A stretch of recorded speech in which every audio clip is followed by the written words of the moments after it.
So the good news about using Electro in the MCU, specifically the one played by Jaime Foxx, is the fact that Marvel Studios' own Kevin Feige is a fan of that character and Jaime Foxx's portrayal. So before some dweebs cherry pick what I've said about The Amazing Spider-Man 2 before, I still don't like the film. No, I do not like that film. I don't think it's good. But there are certainly elements of the film I did like that are in there, and that's mainly the actors. Andrew Garfield as Peter, loved it. Emma Stone, thought she was great. Electro, played by Jaime Foxx. I liked everything they did with him other than the stupid crazy scenes that made him seem like a lunatic and like a knockoff version of Riddler from Batman Forever. But I liked the way he got his powers. I liked the way his powers were portrayed. I really liked the way that they handled the suit, and I liked the more comic booky approach they took to everything with him. So if we go all the way back, and I'm talking way back when, we have to go back to the Sony email leaks, those infamous leaks that happened. We know that Kevin Feige, of course, got to see and look over all the Marvel movies, even though he wasn't directly involved with them. And we know in these emails, he would respond or go on set and give them hints, tips, and sort of advice, if you will, on how to make the overall product better.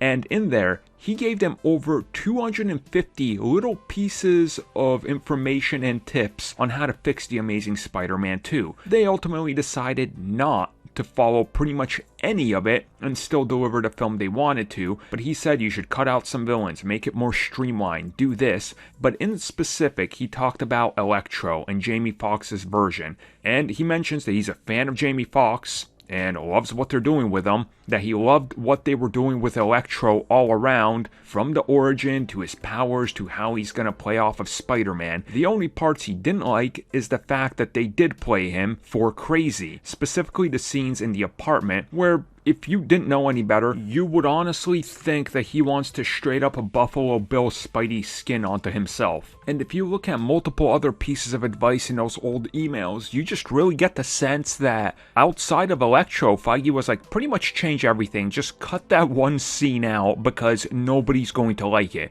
And behold, nobody liked that scene and the way he was acting when they decided to add more scenes of him literally looking like a complete lunatic every time Spider-Man was shown. Which obviously now has to be kind of looked at in different light. Kevin Feige praising the use of that character, what they were doing with him, and then that character being added to the MCU sort of tells you that Kevin Feige's looking at this going, well, if we gotta use Electro and we have plans for down the road for the multiverse, why not use the one I liked, and I'll just cherry pick the pieces I liked, which is Jaime Foxx as Electro, and how menacing and then genuine he can come off, and just ignore the aspects that everybody hated, which is, well, the parts that made him really cringy, really. So overall, it's pretty good, Feige's a fan.